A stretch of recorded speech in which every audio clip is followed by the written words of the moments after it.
जय हिंद साथियों, जैसा कि आप सभी लोग जानते ही हैं कि यूएस, इजराइल और ईरान इन तीनों के बीच युद्ध चल रहा है, जिसे लेकर पाकिस्तान की पब्लिक का कहना यह है कि ईरान के साथ अब पाकिस्तान की आर्मी और पाकिस्तान की सरकार खड़ी है, जिसे लेकर यूएस, इजराइल डरे हुए हैं और पाकिस्तान से युद्ध रुकवाने की भीख मांग रहे हैं। आज की इनकी बातें आप सुनोगे तो हंसते हंसते लोटपोट हो जाओगे। वीडियो आगे तक जरूर देखिएगा, पूरा मजा आने वाला है। और यदि चैनल में पहली बार आए तो चैनल को सब्सक्राइब करना ना भूले। तो चलिए शुरू करते हैं आज के वीडियो।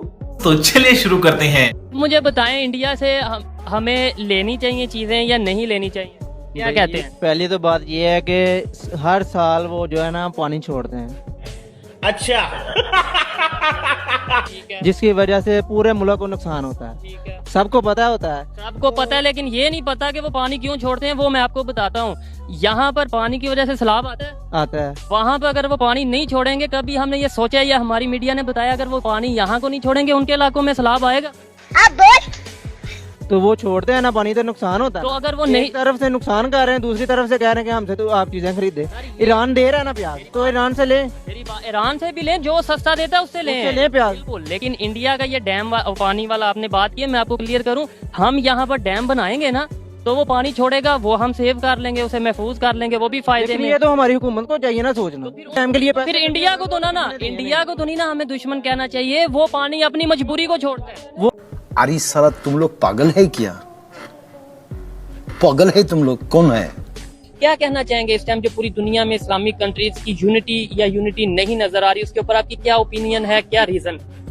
उसकी सबसे बड़ी जो रीजन है वो यही है कि जो हमारे पाकिस्तान है वो बेसिकली अमेरिका को फॉलो कर रहा है। अच्छा। उसकी वजह से वो इस वक्त जो हमारे इस्लामी मुल्क ईरान है उसके साथ नहीं दे रहा, जबकि इस वक्त तमाम मुस्लिम ममालिक को एक होना चाहिए और इसराइल और अमेरिका के खिलाफ उनको एक यकजहती के तौर पे हमला करना चाहिए। वरना इस तरह है ना कि वो पोर्ट्रे कर रहे हैं। ठीक है, अमेरिका या पाकिस्तान पोर्ट्रे इस तरह कर रहा है कि हम अमेरिका को फॉलो नहीं कर रहे हैं, लेकिन इनडायरेक्टली देखा जाए ना तो वो अमेरिका को ही फॉलो कर रहे हैं, उन्हीं को जो है ना उनके कमांड्स पे चलते हैं। अब आप देख लें हमारा जितना शिया सुन्नी कॉन्फ्लिक्ट है उसकी वजह से हम लोग कितने बढ़ गए हैं। हमारे पाकिस्तानी जितने मुल्क हैं उसमें पाकिस्तानी शहर ईच एंड एवरीथिंग जो है ना हर बंदा कह रहा है कि तू गलत है मैं सही हूँ।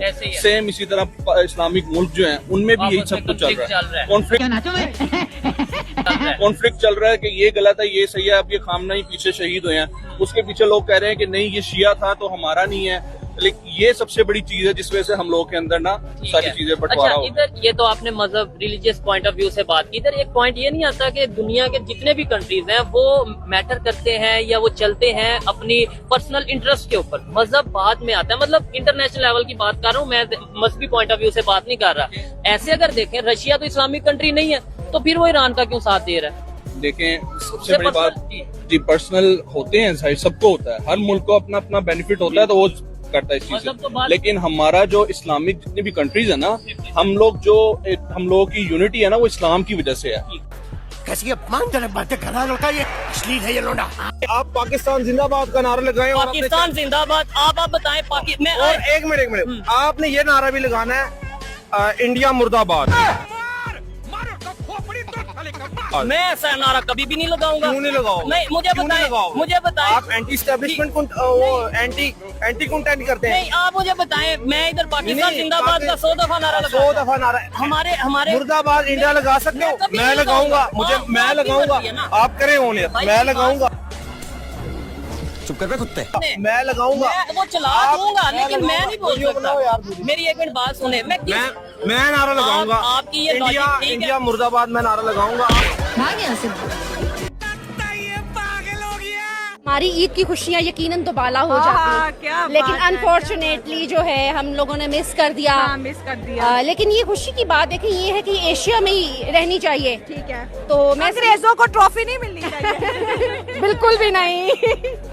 तो ये खुशी की बात होगी कि ट्रॉफी जो है ये हमारे एशिया में ही रह जाए। ठीक है, और यकीनन देखें जो टीम्स फाइनल में आती हैं वो दोनों स्ट्रांग होती हैं, दोनों की हार्डवर्क होती है तभी तो वो फाइनल तक पहुंचती हैं। बात है, एग्री, बहुत खूबसूरत बात। लेकिन तू समझा? हाँ नहीं तू समझा नहीं। लेकिन देखिए न्यूजीलैंड भी एक अच्छी टीम मानी जा रही है, लेकिन टीम इंडिया ऐसा क्या जादू है उसके पास कि वो कहती है, चैलेंज करती है, भाई वर्ल्ड कप हमारा, खेलने से पहले चैलेंज करती है कि दुनिया की कोई टीम ये वर्ल्ड कप नहीं ले जा सकती, और रिजल्ट आप देख ले कि ट्रॉफी उनकी है।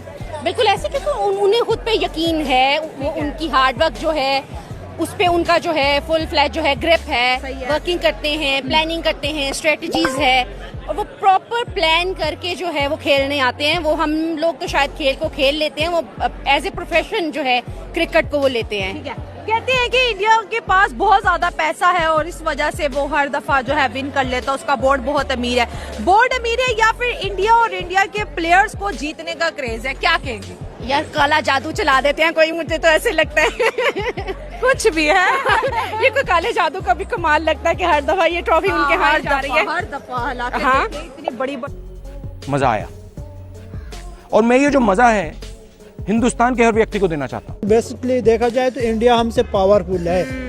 उनकी आर्मी देखो, हमारे 7 से 8 लाख 7.5 लाख फौज है, उनकी करोड़ों के हिसाब से फौज है। अब हम ये नहीं कह सकते कि इंडिया की जो भी पॉलिसी है गलत है, फला है। बाकी हम एज मुस्लिम जो बात करें तो हम हिंदू के ऊपर भी बरसते हैं, फला के भी ऊपर बरसते हैं। यहाँ से अच्छे मुसलमान इंडिया में, यहाँ से अच्छे जो उलमा कराम है इंडिया में। अब इंडिया के इतने सब कुछ होने के बावजूद एक मोदी साहब उधर हुकूमत कर रहे हैं, उसके बावजूद उसकी कोई भी पॉलिसी गलत नहीं होती है। मजा आया और मैं ये जो मजा है हिंदुस्तान के हर व्यक्ति को देना चाहता हूँ। चाहे वो हिंदू है। सनम, ये चीज बहुत ज्यादा देखी गई है और नोट की गई है कि पाकिस्तानी लड़कियां अक्सर इंडियन बॉयज को बहुत ज्यादा पसंद करती हैं और शादी के लिए प्रेफर भी करती हैं। इसके पीछे क्या रीजन है? रीजन पाकिस्तान की सूरत हाल में कह सकती हूँ कि यहाँ पे रह के आपको कोई फ्यूचर नहीं है। यहाँ पे आपको ज्यादा से ज्यादा वो गलियों के कोनों में पड़े होंगे, किसी ने यहाँ इंजेक्शन लगाया होगा, किसी ने पाँव में इंजेक्शन लगाया होगा। पाकिस्तान तो कोई मुस्तकबिल नहीं है। कुछ है जो पढ़े लिखे हैं, जो बिजनेसमैन है, वो पाकिस्तान छोड़कर जा चुके हैं। पाकिस्तान में कुछ भी नहीं है। इंडिया तरक्की करती हुई कंट्री है और जाहिर बात है पाकिस्तानी लड़कियों को खूबसूरत नहीं है। ये बात नहीं है कि इंडियन बहुत ज्यादा खूबसूरत है और वहाँ पे हर चीज अवेलेबल आपको मिल जाएगी, कुछ भी होगा आपको अवेलेबल हो जाएगा, ज्यादा आपको मुसीबत का सामना नहीं करना पड़ेगा। इसीलिए पाकिस्तानी जो लड़कियां ज्यादातर इंडियंस को प्रेफर करती ए रहा नहीं जाता, तड़प ही ऐसी है ना। नहीं, सुके। इसे इंडिया की फॉरेन पॉलिसी की जीत नहीं समझती। इंडिया की सियासत की मुझे आज तक समझ नहीं आई। क्या हुई? ईरान ने खुशी के साथ भारत के जहाजों को आपनाए हुर्मज से गुजरने की इजाजत दे दी। एलपीजी के जहाज भी गुजरने दिए। ये कितनी दुख भरी खबर है। डीजल पेट्रोल महंगा भी हुआ है और उसकी शॉर्टेज भी हुई है और 55 रुपए इजाफा हो गया है पेट्रोलियम मसनूआत की कीमतों में। पेट्रोल के बढ़ने का रंडी रोना ना करे। आपनाए हुर्मज जो है वो ईरान ने बिल्कुल बंद कर दिया और इसे इंडिया की फॉरेन पॉलिसी की जीत नहीं समझती। इंडिया की सियासत की मुझे आज तक समझ नहीं आई। क्या सीन है। Unfortunately we are a corrupt nation. यहाँ पर पेट्रोल कितना मैक्सिमम डालते होंगे लोग? पेट्रोल पंपों पर लड़ाई झगड़े की नौबत आ चुकी है। इंडिया भी कहीं ना कहीं बहुत छुपा रुस्तम है। अमेरिका और इसराइल का साथी जो अगर कोई है तो वो इंडिया है। प्यारी समझ गई। ठीक कहा है, ठीक है साला। पहले कश्मीर या आटा, इस टाइम जो आटा ये देखें जी साहब, मैं रैंडमली यहाँ पर लोगों से पूछ रहा हूँ भाईजान, इस टाइम जो कंडीशन है कश्मीर चाहिए आटा चाहिए? फिलहाल तो आटा चाहिए भाई। यही चीज है और बड़ी दुख वाली बात है। जो ये हुकूमत ने हालात कर दिए ना, लोग खुदकुशियां कर रहे हैं, सिर्फ आटा नहीं उनको मिल रहा। लेडीज जो है वो दब के मर रही हैं, ट्रकों के नीचे आ रही हैं। मैंने बात की है खवातीन से। लेडीज पहले एक बंदे ने अपने 5 बच्चों को कत्ल कर दिया सिर्फ बेरोजगारी की वजह से। उसने गोलियां मार दी हैं, खुद को खाना नहीं खा सकते, सिर्फ खाने के पैसे नहीं थे उनके पास। देख लें, अगर हमारे हुक्मरान देख रहे हैं उन्हें शर्म आनी चाहिए। ये सब क्या देखना पड़ रहा है? अच्छा है मैं अंधा हूँ। हम नहीं पीछे शहीद हुए हैं, उसके पीछे लोग कह रहे हैं कि नहीं ये शिया था तो हमारा नहीं है। लेकिन ये सबसे बड़ी चीज है जिस वजह से हम लोग के अंदर ना सारी चीजें बंटवारा हो। इधर ये तो आपने मजहब रिलीजियस पॉइंट ऑफ व्यू से बात की। इधर एक पॉइंट ये नहीं आता कि दुनिया के जितने भी कंट्रीज हैं वो मैटर करते हैं या वो चलते हैं अपनी पर्सनल इंटरेस्ट के ऊपर। मजहब बाद में आता है, मतलब इंटरनेशनल लेवल की बात कर रहा हूँ मैं, मजहबी पॉइंट ऑफ व्यू से बात नहीं कर रहा। ऐसे अगर देखें, रशिया तो इस्लामिक कंट्री नहीं है, तो फिर वो ईरान का क्यों साथ दे रहा है? देखें, सबसे बड़ी बात जी पर्सनल होते हैं, सबको होता है, हर मुल्क को अपना अपना बेनिफिट होता है तो वो करता है इस चीज से। लेकिन हमारा जो इस्लामिक जितनी भी कंट्रीज है ना, हम लोगों की यूनिटी है ना, वो इस्लाम की वजह से है। ठीक है, अगर हमारे अंदर आपस में ही अंडरस्टैंडिंग नहीं होगी, आपस में हम लोगों की चीजें नहीं मैच करेंगी, तो वो कभी भी हमें एक एक करके सबको खत्म किया जा रहा है। और जिसकी एग्जांपल ये है कि अफगानिस्तान पाकिस्तान की जंग चल रही है। आप देख लें अफगानिस्तान के साथ वो डिप्रेशन मैं डिप्रेशन में रहता हूँ हमेशा। अभी मैं डिप्रेशन में हूँ, माँ कसम।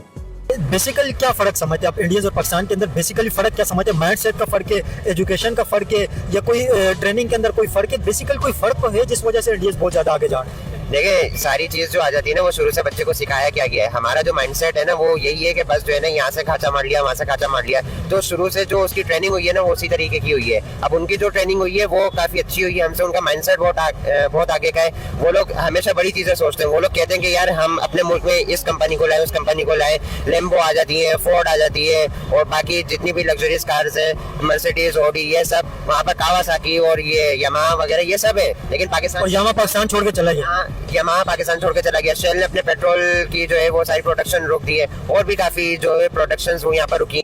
तू साला भोला दिखता है लेकिन है एकदम होशियार हो लुच्चा। तो देखिए बड़ा मुश्किल हो रही थी मेरे को ये पार्ट 2 जो आया धुरंधर का, इसके ऊपर वीडियो बनाने के लिए। लेकिन फिर भी मैंने कोशिश की है कि आज लियारी के अंदर हम लोग मौजूद हैं और लियारी की पब्लिक से बात करेंगे कि लियारी की पब्लिक धुरंधर पार्ट 2 के बारे में क्या सोचती है और धुरंधर पार्ट 2 के बारे में लियारी की पब्लिक का क्या ओपिनियन है। धुरंधर पार्ट 2 जो अभी आई है क्या समझते हैं? ये अभी पहले दिन इसने ना, आपको पता है 250 करोड़ रुपए कमाए पहले दिन धुरंधर पार्ट 2 ने, इतनी ज्यादा कमाई की है। क्या कहेंगे धुरंधर पार्ट 2 के बारे में और ये इसके बारे में, फिल्म के बारे में क्या कहेंगे? फिल्म के बारे में मैं यही कहूंगा उसने सही किया, अपने बाप का बदला लिया और ये इंडिया साजिश कर रही है। ये देख रही है मैं इन लोगों को इससे मार नहीं सकता हूँ, मैं साजिश करके इन लोगों को मार दूँ। गजब बेइज्जती है। लेकिन ये मूवी आपने पार्ट 1 देखी थी? पार्ट 1 मैंने देखी थी, सरदार अब्दुल रहमान के बारे में। पार्ट 2 कैसी थी? पार्ट 1 यही है, मैं आपको बोल रहा हूँ साजिश है लियारी को बदनाम करने में। साजिश किस तरह, मतलब कैसे साजिश? मतलब बदनाम कर रहे हैं ना लियारी को कि सरदार अब्दुल रहमान ये था वो था। सरदार अब्दुल रहमान जो है ना वो लियारी में उसके तरह कोई बंदा नहीं था। लियारी में हमारी सरदार अब्दुल रहमान ने लाया था। रहमान डकैत का बहुत अच्छा तो गवर्नमेंट ने बनाया था लेकिन वो तो हीरो था लियारी का, वो तो ब्रांड था लियारी का। लेकिन अभी रहमान जो थे उनको वाला भी खत्म हो गया ना, पार्ट 1 में थे। अभी पार्ट 2 जो आया उसके अंदर उज़ैर बलोच मेन कैरेक्टर है। वो तो बनाएंगे, उन लोगों को क्या, उन लोगों को पैसा कमाना है, उन लोगों को गलत बनाते हैं। लेकिन आपको पता है ये कुछ हो तो रहा था लियारी के अंदर, गैंगवार तो थी, गैंगवार थी ना, अभी तो नहीं, अभी तो अमन है लियारी में। लेकिन उसने तो अपने अब्बू का बदला लिया था ना। हाँ उज़ैर बलोच ने तो अपने अब्बू का बदला दिया था। लेकिन गैंगवार तो थी ना लियारी के अंदर, बड़े लोग डरते थे लियारी के अंदर आने से। लियारी के अंदर आने से, लेकिन लियारी तो अमन थी। आप यहाँ पे आए, आप कलाकोट में देखे, यहाँ पे सरदार अब्दुल रहमान ने ही वो किया है, अमन किया था। सरदार अब्दुल रहमान ने किया था। यहाँ पे पानी नहीं था, पानी सरदार अब्दुल रहमान ने लाया। यहाँ पे पानी आप किसी से भी पूछ लो। हाँ वो मैंने पार्क वगैरह उनके स्कूल जो बनाया वो मैंने दिखाया भी थे। लेकिन लियारी के अंदर ना उज़ैर बलोच और सरदार अब्दुल रहमान, जैसे लोग रहमान डकैत कहते हैं, ये लियारी के अंदर हीरो हैं क्योंकि लियारी के लिए उन्होंने बहुत सारा काम किया है। लियारी की पब्लिक के लिए वो बहुत अच्छे थे। बाहर अगर आप देख ले या दुश्मनी में देखें, वो जिस तरह भी थे बहुत खतरनाक थे, ये तो सबको पता है। लेकिन लियारी के लोगों के लिए उन्होंने बड़ा काम किया हुआ है। लियारी के लोगों के दिलों के अंदर उनकी बहुत रिस्पेक्ट है। मजा आया और मैं ये जो मजा है हिंदुस्तान के हर व्यक्ति को देना चाहता हूँ। वो ट्रम्प जो है ना इस वक्त रो रहा है, माफी मांग रहा है, वो कह रहा है कि मेरे साथ कोई डाल जाओ, कोई आ जाओ, क्योंकि सबको पता है कि इसकी जंग गलत है। ठीक है, तो पाकिस्तान क्या ईरान के साथ खड़ा है? आप तो खड़े हैं, मैं भी, या ये बहुत से लोग इवन इंडिया से, दुनिया के मुख्तलिफ कंट्री से लोग खड़े हैं साथ। लेकिन गवर्नमेंट यानी कि ऑफिशियली, प्रैक्टिकली, फिजिकली, फाइनेंशियली किसी तरीके से हम साथ खड़े हैं आपके ख्याल में? इंशाअल्लाह ताला ईरान के साथ खड़े हैं हम। गवर्नमेंट हमारी, हाँ जी, पाक फौज खड़ी है, गवर्नमेंट भी उसके साथ है। ठीक है, पाक फौज और हमारी गवर्नमेंट ईरान को। भाई कुछ ज्यादा नहीं हो गया, मतलब कुछ भी। इनसे जंगे करोगे इंडिया के साथ? इंशाल्लाह 500 करेंगे भाई की बात बिल्कुल। सारी जिंदगी लड़ेंगे इनके साथ, कश्मीर को लेके रहेंगे।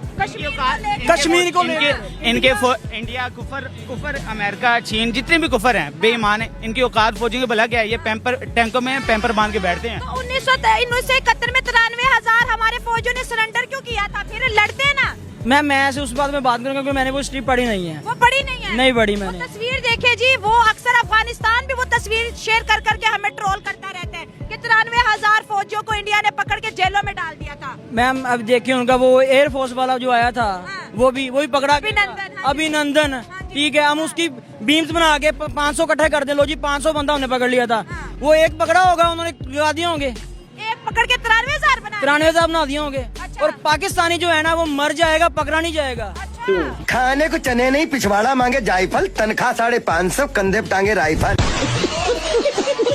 नंबर एक ये है कि इंडिया जो कि ओपनली ये कहता है कि वो इसराइल का दोस्त है, नेतन्याहू का दोस्त है, और ट्रेड एग्रीमेंट्स, डिफेंस एग्रीमेंट्स भी इंडिया के इसराइल के साथ हैं। जबकि अभी खबर ये आ रही है कि ईरान इसराइल की जंग में इंडिया ने ईरान को मेडिकल असिस्टेंस भेजी है। इसी पर पाकिस्तानी पब्लिक से बात करेंगे कि डिफेंस एग्रीमेंट इसराइल के साथ, और अगर हम देखें पास में जब इसराइल और गजा की जंग हुई थी तब भी खबरें ये थी कि इंडिया ने मेडिकल असिस्टेंस भेजी है गजा में, और अब मेडिकल असिस्टेंस वो बेच रहा है ईरान में। इस पर पाकिस्तानी पब्लिक की क्या राय है, पाकिस्तान पब्लिक इसे किस नजरिए से देखती है, साथ ही साथ ये भी पूछेंगे और पाकिस्तानी पब्लिक का रिएक्शन रिकॉर्ड करेंगे कि अगर ईरान और इसराइल अमेरिका की जंग कोई कंट्री दुनिया में रुकवा सकता है तो कौन सा ऐसा कंट्री है जिसकी दोनों जो फ्रीकैन है वो बात मान सकते हैं।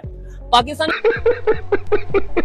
मोदी को आप देखें, आपने मोदी के दौरे हुकूमत में देखेंगे ना तो इंडिया ने अपने आप को ना बहुत ग्रोथ में लेकर गए उसकी, और उसके बाद मोदी के अलावा कोई उसके कंपैरिजन में इंडिया में कोई आता भी नहीं है। उसकी रीज़न ये है कि अच्छी वो मतलब लोग उससे मुतफिक हैं, उसकी जो भी है ठीक है, लेकिन जो उससे मुतफिक है उनको मेरे ख्याल से 10 साल हो गए ठीक है। इसी तरह यह है कि अगर किसी मुल्क में आपने लाना चाहते हैं ना ठीक है, तो उसका ये तरीक़ाकार है कि किसी एक हुक्मरान को आप 5 साल तक चलने दें, या ना कि ये कि आप मतलब रद्दो बदल करें ठीक है। इसी वजह से रशिया, पाकिस्तान की बात कर ले तो एक ही प्राइम मिनिस्टर थे जो कि 4 साल अपने पूरे कर सके थे, यूसुफ रजा कराली, उसके अलावा कुछ 4 साल भी नहीं कर सका।